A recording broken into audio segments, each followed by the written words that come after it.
Dobar dan, znači moje ime je Branimir Radaković. Kroz ovih nekoliko predavanja, točnije 8, ću vas provesti kroz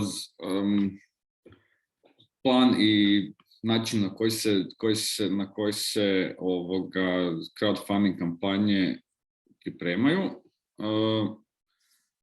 A počet ću s uvodom u samu terminologiju, što je crowdfunding, koje vrste crowdfundinga postoje i s nekim zanimljivostima oko tog termina. Čisto da znate koje su sve mogućnosti, koji su potencijali crowdfundinga, ali što to sve skupa zajedno i nosi, a posla zapravo ima i dosta. Jel? Znači, crowdfunding je grupno financiranje, zapravo konkretno vi tražite mnogo ljudi da vam uplati po manje iznose sredstava da biste vi skupili novce za vašu ideju, za biznis ili nešto treće što želite u biti sebi financirati. Ne? Ono što je dobro kod crowdfundinga je to da vi izbjegavate bankarske kredite i namičite sredstva kroz alternativne mehanizme. Sigurno ste već čuli za taj pojam, ali sigurno niste bili sigurni gdje se taj pojam već zapravo, taj proces i radio. Znači, na primjer, Kip Slobode, sama izgradnja Kipa Slobode u New Yorku je crowdfunding. Znači, ljudi su skupljali po $1 da bi se namaknula sredstva za samu izgradnju toga, to je sastavljanje kipa. Slično je radio i Mozart. Mislim, jedan od najpoznatijih skladatelja je neki od svojih koncerata financirao na način da je unaprijed skupljao sredstva od svoje publike. Neki značajki crowdfundinga su to da je transparentan, digitalan i to da je marketing. Znači, što to znači konkretno?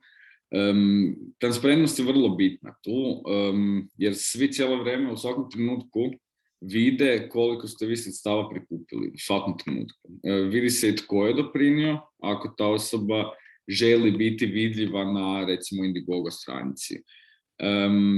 Ta transparentnost stvara kredibilitet koji je u ovoj vrsti prikupljena sredstava vrlo, vrlo bitan. Crowdfunding je digitalan, sve se odvija online i putem interneta. Znači, platforme su vrlo jednostavne za koristiti, nema puno koraka od točke A do točke B, od odluke da se donira nekome do same donacije. I ukoliko vi dobro isplanirate tu kampanju, vi ste stvarno nekoliko klikova udaljeni od potencijalnih podržavatelja, to je backera. I zadnje, crowdfunding je marketing, znači sadrži široku kombinaciju elemenata marketinških, to je tip marketinga koji donosi zaista različite benefite. Ali zbog toga zahtijeva i veliku pripremu i nije lagan kod implementacije. Osobe koje su tek ušle u razredu svoje ideje ili tek ušle u neku vrstu poslovanja, obično nisu naviknute na toliko detaljne kampanje s toliko različitih dijelova. Ali o tome ćemo malo više kasnije. Crowdfunding jasno ima puno svojih benefita.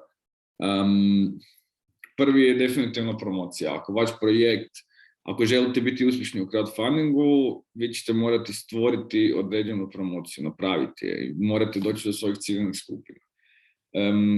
Ako to napravite, vi ste si napravili više usluga. Kao prvo, kampanja će vam biti uspješnija. Kao drugo, ti ljudi su vam budući community ili su vam budući klijenti ili korisnici vaše usluge ili proizvoda. Istraživanje tržišta je također vrlo bitno.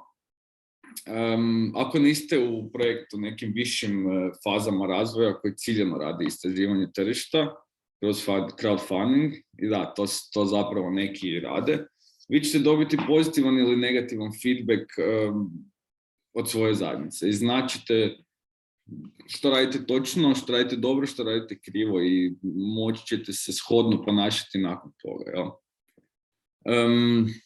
zajednica je dobar benefit crowdfundinga i nastavno na ovo što pričam, crowdfunding ovisi o toj zajednici.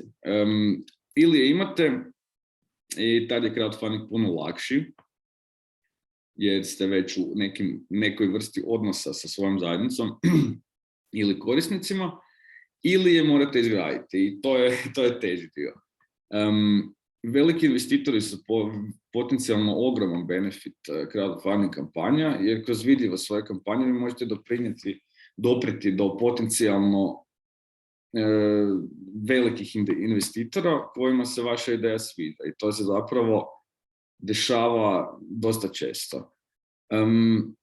Mediji su također dosta veliki benefit crowdfundinga, jer vi morate doći kroz nekoliko različitih medijskih kanala, morate koristiti da biste došli do svojih ciljnih skupina. Ti kontakti i iskustvo u korištenju medija će vam ostati kao benefit kojega sigurno možete koristiti nakon kampanje. I tu su naravno i neočekivani benefiti partnerstva, iskustva, znanja koja stičete privatno i profesionalno kroz cijeli taj proces i zaista ih ima mnogo. Još neke prednosti crowdfundinga su definitivno brzina. Crowdfunding zahtijeva pripremu, ali crowdfunding ne traje mjesecima. Crowdfunding kampanja će vam trajati od 20-30 dana i vi u tom periodu očekujete doći do svojega cilja. Imate prilično globalni pristup, ovisno o kampanji naravno, ali vi niste geografski ograničeni na neku regiju ili grad u prikupljanju novca. Ako imate neku ideju koja je globalno zanimljiva, vi zaista možete privući bekere, investitore bilo gdje u svijetu. I cijeli proces je u vašim rukama. Zapravo, nema jeftinijeg načina da vi svoj proizvod testirate kroz takvu vrstu aktivnosti. Ne? Još neki neočekivani benefit definitivno može biti i odlazak u, recimo to, in-demand fazu na Indiegogu. Ako vi skupite više ako dođete do svojeg cilja, vas ništa ne sprečava da ne nastavite skupljati sredstava i nakon tog trenutka. Definitivno crowdfunding ima svoje mane, isto koji svaki posao na svijetu. Jedna od tih mana će sigurno biti stres. Ljudi sigurno nisu naviknuti, pogotovo ako prvi put idu, prikupljati sredstava na taj način, na razinu stresa. Pogotovo ako nisu dovoljno pripremljeni za cijeli proces. Stvar je u tome da čim više pripreme postoji, to će stres biti manji. Uspjeh vaše kampanje će vam ovisiti o temeljitoj pripremi, kao što sam rekao. Fleksibilnost neće postojati, jer neće postojati velike fleksibilnosti, jer ako vi odlučite na sredini kampanje mijenjati drastične stvari, vi to nećete moći napraviti i zaista ovisi sve o pripremi. Rad će biti konstantan, svakodnevan i zbog toga se preporučuje da kampanje ne traju više od 30 dana, jer je fizički i psihički vrlo zahtjevno iznad tog vremenskog perioda raditi na tome. Što imate veći broj bekera, veći je broj njihovih očekivanja i potreba i nikad se nećete moći prilagoditi svima, ali kao što velim, stvar je dobre pripreme. Također,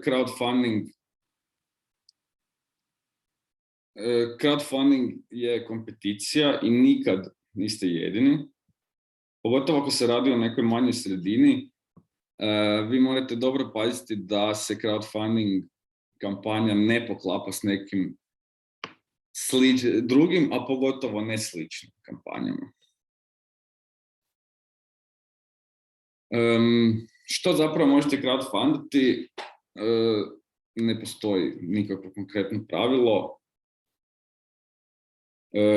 To mogu biti tehnološki gadgeti, filmovi, kampanje za ljudska prava, kampanje za okoliš, društveni projekti, edukacijski projekti i bilo što vam zapravo može pasti na pamet, zapravo je crowdfundabilno. Crowdfunding je zapravo ekonomija dijeljenja i zbog toga vi ovisite o svojoj zajednici. Jel? Ovo su sve zapravo sinonimi za crowdfunding i sigurno ste čuli za neke od njih. Pretpostavljam da je fundraising i alternativno financiranje, da su to oni najpoznatiji, pa i ako čujete neki od ovih pojmova, zapravo je to sve skupa skoro pa isto. Crowdfunding ima nekoliko svojih vrsta.